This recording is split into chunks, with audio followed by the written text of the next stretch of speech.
Hi hello friends, പവിത്രം സീരിയലിലെ മറ്റൊരു സ്റ്റോറിയിലേക്ക് എല്ലാ കൂട്ടുകാർക്കും സ്വാഗതം. അങ്ങനെ വിക്രം വേദയോടൊപ്പം വേദയുടെ റൂമിൽ ഒളിച്ച് താമസിക്കാന്നുള്ള കാര്യങ്ങളെല്ലാം തന്നെ ദീപ്തിയോട് ഇവർ പറയുന്നുണ്ട്. ദീപ്തി വഴി തന്നെ വരുണിന്റെ യഥാർത്ഥ കൊലപാതകളെ കണ്ടുപിടിക്കാനുള്ള പരിശ്രമത്തിലാണ് വിക്രമും വേദയും. അതിന്റെ മുന്നോടിയായിട്ടാണ് ദീപ്തി വാസവനെ പോയി കാണുന്നത്. വിക്രം ചേട്ടനാണ് വരുണിന്റെ കൊലപാതകത്തിന് പിന്നിലെന്ന് ഉറപ്പിക്കുന്നതിന് മുമ്പായിട്ട് പുളിക്കനെ കണ്ടുപിടിക്കണം. പുളിക്കൻ ഇപ്പോൾ ഒളിവിലാണല്ലോ.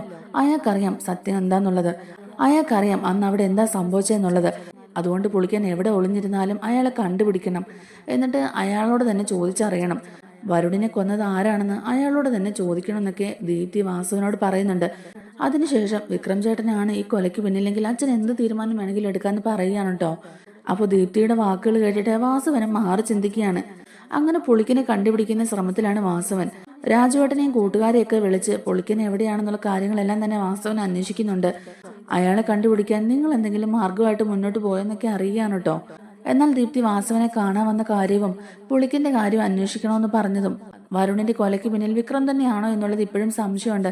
അതുകൊണ്ട് പുളിക്കനെ കണ്ടുപിടിക്കണം. പുളിക്കനെ മാത്രമേ അറിയുള്ളൂ ആ കൊലയ്ക്ക് പിന്നിൽ ആരാണെന്ന്. ദീപ്തിയുടെ വാക്ക് കേട്ട് വാസുവിനും ചെറിയ മനംമാറ്റമുണ്ട്. അയാളും പുളിക്കനെ അന്വേഷിച്ച് കണ്ടുപിടിക്കാനുള്ള തീരുമാനത്തിലാണെന്നൊക്കെ വാസവന്റെ സഹപ്രവർത്തകനായിട്ടുള്ള ആള് തന്നെ ചന്ദ്രശേഖരനെ വിളിച്ച് എല്ലാ കാര്യങ്ങളും പറഞ്ഞു കൊടുക്കുകയാണ്. വാസവന്റെ നീക്കം ഇപ്പൊ ഇങ്ങനെയാണ്. ദീപ്തിക്ക് പെട്ടെന്ന് ഇങ്ങനെ ഒരു മനംമാറ്റം ഉണ്ടാകണമെന്നുണ്ടെങ്കിൽ അതിന് പിന്നിൽ തക്കതായ ഒരു കാരണം ഉണ്ടായിരിക്കും. അതുപോലെ വാസവനെ കാണാൻ അവൾ അങ്ങോട്ടേക്ക് ചെന്നിട്ടുണ്ടെങ്കിൽ അതിന്റെ പിന്നിലും ആരുടെയോ കാര്യങ്ങളുണ്ടെന്നൊക്കെയുള്ളത് ചന്ദ്രശേഖരും അതുപോലെ ശ്രീകാന്തും കൂടെ സംസാരിക്കുകയാണ്. അവർ പറയുന്നുണ്ട് മിക്കവാറും ഇതിന്റെ പിന്നിലും വേദ തന്നെ ആയിരിക്കുമെന്ന്. അവൾ തന്നെ ആയിരിക്കും ദീപ്തി അങ്ങോട്ടേക്ക് പറഞ്ഞു വിട്ടിട്ടുണ്ടാവുക. വാസവന്റെ മനസ്സിലേക്ക് പറയണം. അയാളുടെ ഓരോ നീക്കങ്ങളും നമ്മൾ അറിയണം. ചന്ദ്രശേഖരൻ എന്നിട്ട് ശ്രീകാന്തിന്റെ അടുത്ത് പറഞ്ഞു കൊടുക്കുന്നുണ്ട്. എന്തായാലും നമ്മൾ വാസവനെ ഒന്ന് പോയി കാണണം. അയാൾക്ക് നമ്മളെ സംശയമാകാൻ പാടില്ല. സംശയം ആയിട്ടുണ്ടെങ്കിൽ നമ്മൾ ഈ ചെയ്യുന്നതൊക്കെ വെറുതെ ആയി പോകും. അതുപോലെ അയാളുടെ അടുത്ത് നീക്കം എന്താന്നുള്ളതും നമ്മൾ അറിഞ്ഞിരിക്കണം. പുളിക്കൻ അയാളുടെ കയ്യിൽ ഒരിക്കലും ചെന്ന് വിടാൻ പാടില്ല. അതിനു മുമ്പ് പുളിക്കനെ നമുക്ക് ഇല്ലാതാക്കണം. പുളിക്കന്റെ വായിന്ന് സത്യങ്ങളൊക്കെ പുറത്തു പോയിട്ടുണ്ടെങ്കിൽ കാര്യങ്ങളൊക്കെ കൈവിട്ടു പോകുന്ന അവരോട് ഡിസ്കസ് ചെയ്യുകയാണ്. അങ്ങനെ ശ്രീകാന്ത് വാസവനെ കാണാനായിട്ട് വരിക കേട്ടോ. വന്ന് വരുണിന്റെ കൊലയ്ക്ക് പിന്നിൽ വിക്രം തന്നെയാണെന്നൊക്കെ അയാളെ സ്ഥാപിക്കാൻ ശ്രമിക്കുകയാണ്. ആ സമയത്ത് വാസവൻ പറയുന്നുണ്ട്, അതെന്തായാലും അവിടെ നിൽക്കട്ടെ. ദീപ്തി തന്നെയാണ് ഇവിടെ വന്ന് പുളിക്കനെ സംശയമുണ്ടെന്ന് പറഞ്ഞിട്ട് പോയത്. അന്ന് ആ കൊല നടക്കുമ്പോൾ പുളിക്കൻ വിക്രത്തിനെ കണ്ടു എന്നല്ലേ പറഞ്ഞത്. അത് വിക്രം തന്നെയാണോ ചെയ്തത്, അതോ അയാളുടെ മറവിൽ വേറെ വല്ലവരും അങ്ങനെ ചെയ്താണെങ്കിലോ? എനിക്കെന്തായാലും ഇപ്പൊ അങ്ങനെ ഒരു സംശയമുണ്ട്. അതുകൊണ്ട് ഞാൻ എന്തായാലും പുളിക്കനെ കണ്ടുപിടിക്കാൻ തന്നെ തീരുമാനിച്ചു എന്നൊക്കെ പറയാൻ കേട്ടോ വാസവൻ.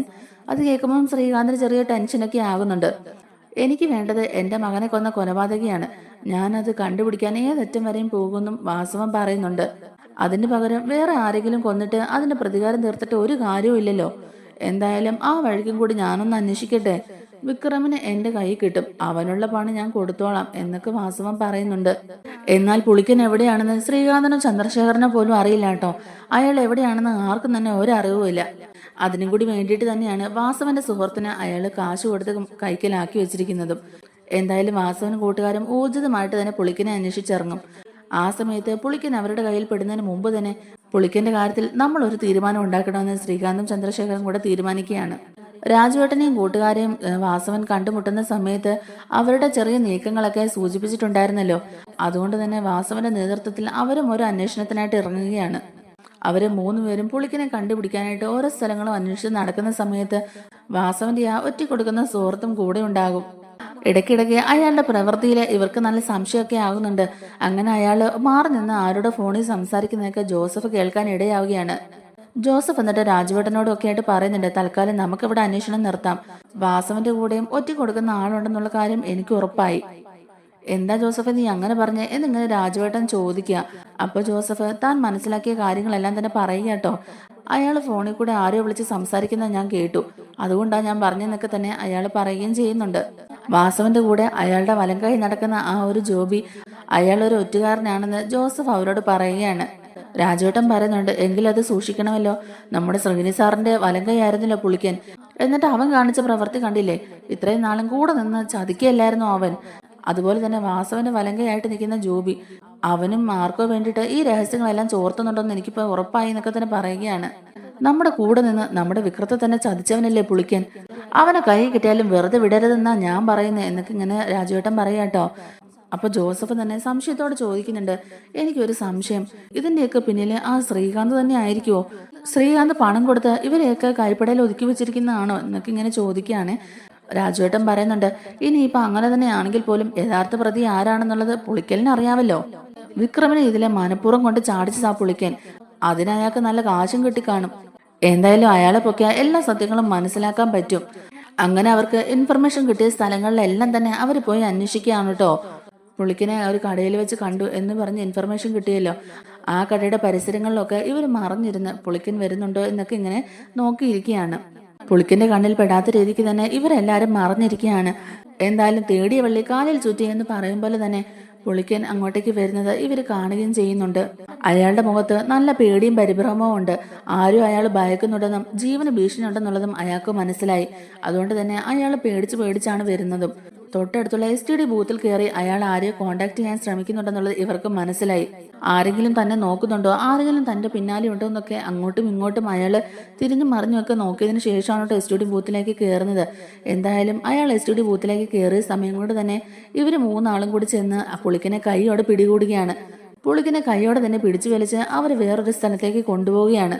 നിങ്ങൾ എന്താ ഈ കാണിക്കുന്ന, എന്നെ വിട് എന്നൊക്കെ പുളിക്കും ബഹളം ഉണ്ടാക്കുന്നുണ്ടെങ്കിലും അവർ പറയുന്നുണ്ട്, അങ്ങനെ തന്നെ വിടാൻ വേണ്ടിയിട്ടാണോടാ ഞങ്ങൾ ഇത്രയും ദൂരം ഇങ്ങോട്ടേക്ക് വന്നത്. നിന്നെ ഞങ്ങൾ ഉറപ്പായും വാസവന്റെ കയ്യിൽ എത്തിച്ചിരിക്കും. കൂടെ നിന്ന് ഇത്രയും വലിയൊരു ചതിയാണല്ലോടാ നീ ചെയ്തത്. ശ്രീനി സാറും നിന്നെ കൈ കിട്ടിയാൽ വെറുതെ വിടുകയല്ല, അത്രയ്ക്ക് കലിയുണ്ട്. എന്തായാലും ഇപ്പൊ നിന്നെ കൊല്ലാൻ പറ്റത്തില്ല, അല്ലെങ്കിൽ ഞങ്ങൾ കൊന്നു കളഞ്ഞേനെ. സത്യം എന്താന്നുള്ളത് എല്ലാവരുടെ മുമ്പിൽ നീ തന്നെ തുറന്നു പറയണം. ഞങ്ങൾക്കറിയാം വിക്രമല്ല ആ ഒരു കൊല ചെയ്തെന്നുള്ളത്. ആ കൊലയ്ക്ക് പിന്നിൽ ആരാണെന്നുള്ളത് നിനക്ക് നന്നായിട്ട് അറിയാം. അതുകൊണ്ട് ഞങ്ങൾ നിന്നെ വാസവന്റെ അടുത്തേക്ക് എത്തിക്കാൻ പോകുന്നതെന്നൊക്കെ തന്നെ അവർ പറയുകയാണ്. കൊണ്ടുപോകുന്നതിന് മുമ്പായിട്ട് തന്നെ അയാൾ രക്ഷപ്പെടാതിരിക്കാൻ വേണ്ടിയിട്ട് അയാളെ തല്ലിച്ചതയ്ക്കാട്ടോ. വിക്രമിന്റെ പേര് പറയാൻ നിനക്ക് ആരാടാ കൊട്ടേഷൻ തന്നെന്നൊക്കെ ചോദിച്ചുകൊണ്ടാണ് തല്ലുന്നതും. അധികം വൈകാതെ തന്നെ രാജുവേട്ടൻ വാസവനെ വിളിച്ചിട്ട് കാര്യം പറയുന്നുണ്ട്. വാസവൻ സാറേ, പുളിക്കനെ ഞങ്ങൾ കണ്ടുപിടിച്ചു. അവനിപ്പം ഞങ്ങളുടെ കസ്റ്റഡിയിലുണ്ട്. ഓടിപ്പോകാതിരിക്കാൻ വേണ്ടി ഞങ്ങൾ അവനെ ഒന്ന് കൈകാര്യം ചെയ്തിട്ടുണ്ട്. എന്തായാലും വരുണിന്റെ കൊലപാതകത്തിന് പിന്നിൽ ആരാണെന്നുള്ള സത്യങ്ങളൊക്കെ അവനറിയാം. ഞങ്ങൾ എന്തായാലും ഉടനെ തന്നെ ഇവനെയും കൂട്ടിക്കൊണ്ട് അങ്ങോട്ടേക്ക് വരാം എന്നൊക്കെ പറയുകയാണ് കേട്ടോ അവര്. എന്തായാലും വാസവൻ പറഞ്ഞ പ്രകാരം തന്നെ പുളിക്കനെയും കൂട്ടിയിട്ട് ഇവര് നേരെ വാസവന്റെ വീട്ടിലേക്ക് തന്നെ ചെല്ലുകയാണ്. അങ്ങനെ അവിടെ ചെന്നതിന് ശേഷം വാസവന് കണ്ടപാട് തന്നെ പുളിക്കൻ പറയുന്നുണ്ട്, സാറേ എനിക്കൊന്നും അറിയില്ല സാറേ, വിക്രം തന്നെയാണ് അവനെ കുത്തിയത്. ഞാൻ എന്റെ കണ്ണുകൊണ്ട് കണ്ടതാ. എടാ നീ കള്ളം പറയുകയാണ്, സത്യം പറയടാ, എന്താന്ന് അവിടെ സംഭവിച്ചെന്നൊക്കെ വാസവൻ തോക്കും ചൂണ്ടിക്കൊണ്ട് എന്നെ ചോദിക്കാം കേട്ടോ. അയ്യോ വാസവൻ സാറേ, എനിക്കൊന്നും അറിയില്ല. അന്ന് വിക്രം തന്നെയാണ് ആ കൊല ചെയ്തത്. വരുണിനെ കുത്തുന്നത് ഞാൻ എന്റെ കണ്ണുകൊണ്ട് കണ്ടതാ. ഞാൻ അവന്റെ പിന്നാലെ പോവുകയും ചെയ്തു. അവൻ എന്നെ തള്ളിയിട്ടിട്ട് ഓടി രക്ഷപ്പെടുകയായിരുന്നു. അല്ലാതെ എനിക്ക് വേറൊന്നും അറിയില്ല എന്നൊക്കെ പുളിക്കൻ ഇങ്ങനെ പറയാൻ നോക്കിയാണ് കേട്ടോ. വാസവൻ പറയുന്നുണ്ട്, പുളിക്ക നീ എന്റെ ക്ഷമയെ പരീക്ഷിക്കരുത്. ഒറ്റ ബുള്ളറ്റ് മതി നിന്റെ ജീവൻ ഇവിടെ അവസാനിപ്പിക്കാൻ. നിന്നെ കൊന്നു കുഴിച്ചു മൂടാനും എനിക്ക് ഒരു പേടിയുമില്ല. പകരത്തിന് പകരം ചോദിക്കാതെ ഞാൻ അടങ്ങില്ല. മര്യാദയ്ക്ക് നീ സത്യം പറയുന്നത് തന്നെയാണ് നല്ലത്. എന്തായാലും ആ സമയത്ത് ജോസഫ് വേദയെ വിളിക്കുകയാണ് കേട്ടോ. വേദയെ വിളിച്ചിട്ട് പുളിക്കിനെ കൈ കിട്ടിയ കാര്യങ്ങളെല്ലാം തന്നെ പറയുന്നുണ്ട്. വെടിയേറ്റ് വിക്രത്തിനെ അന്ന് വേദ വന്ന് രക്ഷിച്ചുകൊണ്ട് പോയെന്നൊക്കെയുള്ളത് അറിയാം. പക്ഷേ വേദ വിക്രമിനെയും കൂട്ടി എങ്ങോട്ടേക്കാണ് പോയതെന്നോ വിക്രം ഇപ്പൊ എവിടെയാണെന്നോ ഒന്നും അവർക്ക് അറിയില്ല കേട്ടോ. വേദയുടെ വീട്ടിലാണ് വിക്രം ഉള്ളതെന്ന കാര്യം ആരും തന്നെ അറിഞ്ഞിട്ടുമില്ല. അധികം വൈകാതെ തന്നെ വിക്രത്തിനെയും കൂട്ടി വേദ അങ്ങോട്ടേക്ക് ചെല്ലുന്നുണ്ട്. വിക്രമിനെ കാണുമ്പോഴേക്കും വാസുവിന് നല്ല ദേഷ്യം വരുന്നുണ്ട്. പുളിക്കന്റെ അടുത്തേക്ക് വന്ന് വിക്രം ചോദിക്കുന്നുണ്ട്, നിനക്ക് ആരാടാ അങ്ങനെ ഒരു കൊട്ടേഷൻ തന്നത്? വരുണിനെ ഞാൻ കുത്തിയത് നീ കണ്ടോ? വരുണിനെ ഞാൻ കുത്തുന്നത് നീ കണ്ടോടാ എന്നും ചോദിച്ചുകൊണ്ട് തന്നെ പുളിക്കന്റെ കോളറിലൊക്കെ കയറി പിടിക്കുകയാണ് കേട്ടോ നമ്മുടെ വിക്രം. ഈ വിക്രം തന്നെ വരുണിനെ കുത്തിയത് ഞാൻ എന്റെ കണ്ണുകൊണ്ട് കണ്ടതാ എന്നൊക്കെ ഇങ്ങനെ പുളിക്കൻ വീണ്ടും വീണ്ടും ആവർത്തിക്കുമ്പോഴേക്കും പുളിക്കന്റെ ചെകിടടച്ച് തന്നെ ഒരെണ്ണം കൊടുക്കുകയാണ് കേട്ടോ വിക്രം. ഈ സമയം കൊണ്ട് തന്നെ പുളിക്കന്റെ കയ്യിലുള്ള ഫോണ് ഓണാക്കുകയാണ് വിക്രം. ഓണാക്കി കുറച്ച് കഴിയുമ്പോഴേക്ക് തന്നെ അതിൽ തരം മെസ്സേജുകളും വരുന്നുണ്ട്. ആ മെസ്സേജൊക്കെ എന്താണെന്ന് എടുത്ത് നോക്കുന്ന സമയത്ത് അത് ശ്രീകാന്തിന്റെ മെസ്സേജ് ആണെന്ന് മനസ്സിലാക്കിയാണ് കേട്ടോ വിക്രമിന്. 2-3 വോയിസ് മെസ്സേജൊക്കെ അതിൽ വന്നിട്ടുണ്ടായിരുന്നു. അതൊക്കെ ഓണാക്കി നോക്കിയാണ് കേട്ടോ വിക്രം. അപ്പോഴേക്കും എല്ലാവർക്കും കേൾക്കാൻ പാകത്തിന് തന്നെ വിക്രം അത് പ്ലേ ചെയ്യുന്നുണ്ട്. ശ്രീകാന്ത് പറയുന്നുണ്ട്, പുളിക്ക നീ എവിടാന്നൊന്നും അറിയില്ല, എന്നാലും വാസവന്റെ ആൾക്കാർ നിന്നെ അന്വേഷിച്ച് എല്ലായിടത്തും ഉണ്ട്. നീ അവരുടെ കയ്യിൽ ചെന്ന് പെടരുത്. ഇനി അഥവാ നീ അവരുടെ കയ്യിൽ ചെന്ന് പെട്ടാൽ പോലും ആരോടും നീ ഒന്നും തന്നെ തുറന്ന് പറയാൻ നിൽക്കരുത്. അത് നിന്റെ ജീവന് തന്നെ ഭീഷണിയാണ്. എന്ത് ചോദിച്ചാലും വിക്രമാണ് ഇതിന്റെ പിന്നിലെന്ന് മാത്രം നീ പറയാവുള്ളൂ. വേറൊന്നും നീ അവരോട് പറയരുതെന്നൊക്കെ തന്നെ പറഞ്ഞ ഒരു വോയിസ് മെസ്സേജ് ഒക്കെയാണ് കേട്ടോ അയച്ചിട്ടിരിക്കുന്നത്. എന്തായാലും ഫോൺ ഓണാക്കാൻ പേടിച്ചിട്ട് തന്നെയാണ് പുള്ളിക്കും ഫോൺ ഓണാക്കാതിരിക്കുന്നതും. വിക്രം അത് ഓണാക്കുന്ന സമയത്താണ് ശ്രീകാന്ത് അയച്ച മെസ്സേജ് എല്ലാം തന്നെ അയാൾക്ക് വരുന്നതും. വരുണിന്റെ കൊലപാതകത്തിന് പിന്നിൽ ആരാണെന്നുള്ള കാര്യങ്ങളെല്ലാം തന്നെ നിനക്കറിയാം. നീ അതെങ്ങാണ് ഒറ്റ കൊടുത്തിട്ടുണ്ടെങ്കിൽ നിന്റെ കുടുംബം തന്നെ ഞങ്ങൾ ഇല്ലാതാക്കും. അത് നിനക്ക് എപ്പോഴും ഓർമ്മ വേണം. സത്യം പറഞ്ഞതിന്റെ പേരിൽ അവർ നിന്നെ വെറുതെ വിട്ടാലും നിന്നെ ഞങ്ങൾ വെറുതെ വിടില്ല. നിന്റെ കാര്യത്തിൽ ഞങ്ങൾ ഒരു തീരുമാനം ആക്കുന്നൊക്കെ തന്നെ പറഞ്ഞ് ഭീഷണിപ്പെടുത്തുന്ന വോയിസ് മെസ്സേജ് ഒക്കെ ആയിരുന്നു കേട്ടോ അത്. എന്തായാലും ഈ വോയിസ് മെസ്സേജ് എല്ലാം കേട്ടപാട് തന്നെ അവരാകെ ഞെട്ടിപ്പോകുന്നുണ്ട്. ശ്രീകാന്താണ് വരുണിന്റെ കൊലയ്ക്ക് പിന്നിലെന്ന് അറിയുമ്പോഴേക്കും വാസുവിന് ഒട്ടും തന്നെ ക്ഷമയില്ലാതാകിയാണ് കേട്ടോ. ശ്രീകാന്തിനെ കൊല്ലാൻ പോലും മടിയില്ലാത്ത ദേഷ്യത്തിലാണ് വാസുവൻ നിൽക്കുന്നതും. തന്റെ കൂടെ നിന്ന് തന്നെ ചതിക്കുകയായിരുന്നു എന്നൊക്കെ വാസുവൻ ആ സമയത്ത് മനസ്സിലാവുകയാണ്. ഈ ലോകത്തുനിന്ന് എന്റെ മകനെ പറഞ്ഞുവിടാൻ ഏറ്റവും കൂടുതൽ ധൃതി കാണിച്ചതും ശ്രീകാന്താണ്. സ്വന്തം അനിയത്തിയെ അവന് വിവാഹം കഴിച്ചു തരാം എന്നൊക്കെ പറഞ്ഞ് അയാൾ എന്നെ സമീപിക്കുകയും അവസാനം അയാൾ എന്നോട് ഇതുപോലൊരു ചതി ചെയ്തല്ലോ എന്നൊക്കെ ഓർത്ത് വാസുവൻ അങ്ങ് കലിയടക്കാൻ പറ്റാതെ നിൽക്കുകയാണ്. വിക്രമിനെ പ്രതിയാക്കിക്കൊണ്ട് വിക്രമിനെ ജയിലിലും അടയ്ക്കാം, അതുപോലെ വരുണിനെ ഇല്ലാതാക്കുകയും ചെയ്തോടെ അയാളുടെ 2 പെങ്ങന്മാരുടെ ജീവിതം സേഫ് ആക്കിയതാണ് അവനെന്ന് മനസ്സിലാക്കുകയാണ് വാസുവൻ. എന്തായാലും എന്റെ മകനെ കൊന്ന ആളെ വെറുതെ വിടാൻ ഞാനും ഉദ്ദേശിച്ചിട്ടില്ല. കൊലയ്ക്ക് കൊല, അതാണ് വാസുവിന്റെ ശീലം. തന്റെ കയ്യിലുള്ള ഗണ്ണും എടുത്തോണ്ട് വാസുവൻ ശ്രീകാന്തിനെ കൊല്ലാനായിട്ട് ദേഷ്യപ്പെട്ട് ഇറങ്ങുകയാണ്. ആ സമയത്ത് വിക്രം വാസുവിനെ തടയുകയും ചെയ്യുന്നുണ്ട്. ആ സമയത്ത് വിക്രം വാസുവിനെ തടഞ്ഞുകൊണ്ട് എന്നെ പറയുന്നുണ്ട്, നിങ്ങളിപ്പോ ധൃതി വെച്ചൊന്നും കാണിക്കാൻ നിൽക്കരുത്, അവരെ നിയമത്തിന് മുമ്പിൽ കൊണ്ടുവരണം. അയാളെ നിങ്ങളിപ്പോ കൊന്നതുകൊണ്ട് മാത്രം എന്റെ നിരപരാധിത്വം ഇല്ലാതാകുന്നില്ല. സമൂഹത്തിന് മുമ്പിലും എല്ലാവരുടെ മുമ്പിലും ഞാനാണിപ്പോ ഒരു കൊലയാളിയായിട്ട് നിൽക്കുന്നത്. എന്റെ നിരപരാധിത്വം എനിക്ക് തെളിയിച്ചേ പറ്റുള്ളൂ. വരുണിന്റെ കൊലയ്ക്ക് പിന്നിലുള്ളത് ആരാണോ അവരെ നിയമത്തിന് മുമ്പിൽ കൊണ്ടുവരണം എന്നൊക്കെ പറയുമ്പോഴേക്കും വാസുവൻ അതൊട്ടും തന്നെ അംഗീകരിക്കുന്നില്ല. വാസുവൻ പറയുന്നുണ്ട്, മാറി നിൽക്കടാ അങ്ങോട്ട്, എന്റെ മകനെ കൊന്ന അവനെ ഞാൻ വെറുതെ വിടാൻ പോകുന്നില്ല. ആ സമയത്ത് വേഗതയും പറയുന്നുണ്ട്, സാർ പ്ലീസ് അവിവേകം ഒന്നും കാണിക്കരുത്. കാര്യങ്ങളൊക്കെ ഇത്രത്തോളം കൊണ്ടെത്തിക്കാൻ ഞങ്ങൾ എന്തുമാത്രം ബുദ്ധിമുട്ടിയിട്ടുണ്ടെന്നറിയാവോ? അതുപോലെ വിക്രമിന്റെ ഭാഗത്ത് വിക്രം നിരപരാധിയാണെന്ന് തെളിയിക്കേണ്ടത് ഞങ്ങളുടെ കൂടി ആവശ്യമാണ്. അതിന് അയാൾ ജീവനോടെ ഉണ്ടാകണം. അയാളെ കോടതിയിൽ മുമ്പിൽ ഹാജരാക്കണം. നിങ്ങളോട് മാത്രമല്ല ഞങ്ങളോടും അയാൾ ഒരുപാട് ക്രൂരത കാണിച്ചിട്ടുണ്ട്. വിക്രമിന്റെ വീട്ടുകാരെ പോലും അയാൾ വെറുതെ വിട്ടിട്ടില്ല. ഇതിനിടയിൽ എല്ലാം നിന്ന് കളിച്ചത് അയാൾ ആ ചന്ദ്രശേഖരനെ കൂടിയിട്ടാണ്. അതെല്ലാം എനിക്ക് കോടതിയിൽ തെളിയിച്ചേ മതിയാകുള്ളൂ. അതുകൊണ്ടാണ് പറയുന്നത്, പ്ലീസ് ചാടി കയറി ഒന്നും ചെയ്ത് കളയല്ലെന്നൊക്കെ ഇങ്ങനെ പറയുക കേട്ടോ. പക്ഷേ വാസവൻ അതൊന്നും തന്നെ കേൾക്കാൻ കൂട്ടാക്കിയില്ല. ഇനിയിപ്പോൾ ആരെന്ത് പറഞ്ഞാലും അതൊന്നും കേൾക്കേണ്ട ആവശ്യമില്ല എന്ന മട്ടിലാണ് വാസവൻ. എന്തായാലും വാസവൻ ധൃതി പിടിച്ച് തന്നെ ജീപ്പിൽ കയറിയിരുന്ന് പോവുകയാണ് കേട്ടോ. നേരെ ശ്രീകാന്തിന്റെ അടുത്തേക്ക് തന്നെ പാഞ്ഞു ചെല്ലുകയാണ് വാസവനും. പോകുന്ന വഴിക്ക് തന്നെ വാസവൻ ശ്രീകാന്തിനെ വിളിച്ചിട്ട് പറയുന്നുണ്ട്, നിങ്ങൾ എവിടെയാ?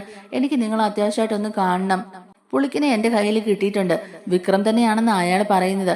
എന്തായാലും അയാളെ ഞാൻ നിങ്ങളുടെ അങ്ങോട്ടേക്ക് കൂട്ടിക്കൊണ്ട് വരാം എന്നൊക്കെ പറയുക കേട്ടോ. പുളിക്കൻ അങ്ങനെ തന്നെയാണോ പറഞ്ഞത് എന്നിങ്ങനെ ശ്രീകാന്ത് ചോദിക്കുമ്പോഴും വാസവൻ അതെ, പുളിക്കൻ വിക്രമാണ് ഇതിന്റെ പിന്നിലെന്നാ പറഞ്ഞ്. എന്തായാലും നിങ്ങളും അവനെ കാത്തിരിക്കുകയല്ലായിരുന്നു, എന്തായാലും നിങ്ങളും അവനെ കണ്ടുപിടിച്ചോണ്ടിരിക്കുകയല്ലായിരുന്നോ? ഞാൻ ഇവനെ ഇങ്ങോട്ടേക്ക് തന്നെ കൂട്ടിക്കൊണ്ട് വരാന്നൊക്കെ പറഞ്ഞുകൊണ്ട് തന്നെയാണ് കേട്ടോ വാസവൻ അങ്ങോട്ടേക്ക് പുളിക്കനെയും കൂട്ടിക്കൊണ്ട് ചെല്ലുന്നത്. ഇതറിഞ്ഞ ചന്ദ്രശേഖരൻ പറയുന്നുണ്ട്, ഇതിലെന്തോ ഒരു ചതിയുണ്ട്. മിക്കവാറും അയാൾക്ക് കാര്യങ്ങളൊക്കെ മനസ്സിലായിട്ടുണ്ടാവും. നമ്മളാണ് വരുണിന്റെ കൊലപാതകത്തിന് പിന്നിലെന്ന് അയാൾ മനസ്സിലാക്കിയിട്ടായിരിക്കണം പുളിക്കനെ അയാൾ ഇങ്ങോട്ടേക്ക് കൂട്ടിക്കൊണ്ട് വരുന്നത്. അല്ലെങ്കിൽ അയാളിപ്പോ പുളിക്കനെ കൈ കിട്ടിയ സ്ഥിതിക്ക് അവിടെ വിക്രമിനെ കൊല്ലാനുള്ള നടപടികളൊക്കെ തുടങ്ങിയേനെ. ഇതിപ്പോ അങ്ങനെയല്ലല്ലോ. അയാൾ നേരെ പുളിക്കനെ കൂട്ടി ഇങ്ങോട്ടേക്ക് വരുന്നുണ്ടെങ്കിൽ അതിന് പിന്നിൽ എന്തോ ഒരു കാര്യമുണ്ടെന്നൊക്കെ തന്നെ ചന്ദ്രശേഖരൻ പറയുക കേട്ടോ. അങ്ങനെ അവർക്ക് കാര്യങ്ങൾ മനസ്സിലാകുമ്പോഴേക്കും അവർ വാസവന്റെ കയ്യിൽപ്പെടാതെ വേറൊരു സ്ഥലത്തേക്ക് മാറുകയാണ്. വാസവനെ എങ്ങനെയെങ്കിലും തടഞ്ഞേ പറ്റുള്ളൂ. അയാൾ ആ പുളിക്കിനെ കൊല്ലാൻ പാടില്ല. അതുപോലെ ശ്രീയേട്ടനെ ഒന്നും ചെയ്യാൻ പാടില്ല. അവരെയെല്ലാം നമുക്ക് നിയമത്തിന് മുമ്പിൽ കൊണ്ടുവരണം. എങ്കിൽ മാത്രമേ വിക്രം നിരപരാധിയാണെന്ന് തെളിയിക്കാൻ പറ്റുള്ളൂ എന്നൊക്കെ ഇങ്ങനെ പറയുകയാണ് കേട്ടോ നമ്മുടെ വേദ. അത് കേട്ടോട് തന്നെ വിക്രമും കൂട്ടുകാരും എല്ലാവരും കൂടെ ചേർന്ന് വാസവന്റെ പിന്നാലെ തന്നെ പോകുന്നുണ്ട്. ശ്രീകാന്തും വാസവനും എപ്പോഴും കൂടിക്കാഴ്ച നടത്തുന്ന സ്ഥലത്ത് വെച്ച് മീറ്റ് ചെയ്യാന്നാണല്ലോ അയാൾ പറഞ്ഞത്. എന്നിട്ടാണ് അയാൾ അവിടുന്ന് എസ്കേപ്പ് ആയതും. എന്തായാലും വാസവൻ ആ സ്ഥലത്തേക്ക് ചെല്ലുമ്പോഴേക്കും ശ്രീകാന്ത് അവിടുന്ന് രക്ഷപ്പെട്ടിട്ടുണ്ടായിരുന്നു. വാസവന്റെ പിന്നാലെ വന്ന് വിക്രമും കൂട്ടരും വാസവനെ അവിടെ വെച്ച് കാണുകയും ചെയ്യുന്നുണ്ട്. വിക്രം പറയുന്നുണ്ട്, ഇപ്പൊ നിങ്ങൾക്ക് കാര്യം മനസ്സിലായില്ലേ? ശ്രീകാന്ത് തന്നെയാണ് ഇതിന്റെ എല്ലാം പിന്നില്. അയാളാണ് ഇതുപോലുള്ള വൃത്തികെട്ട നാടകം കളിച്ചത്. നിങ്ങളുടെ മകനെ കൊന്ന കുറ്റം എന്റെ തലയിൽ വെച്ച് ഞങ്ങളുടെ രണ്ടുപേരുടെയും ജീവിതം തന്നെ ഇല്ലാതാക്കാനാണ് അയാളും അയാളുടെ അമ്മായച്ചനും കൂടി ശ്രമിച്ചുകൊണ്ടിരുന്നത്.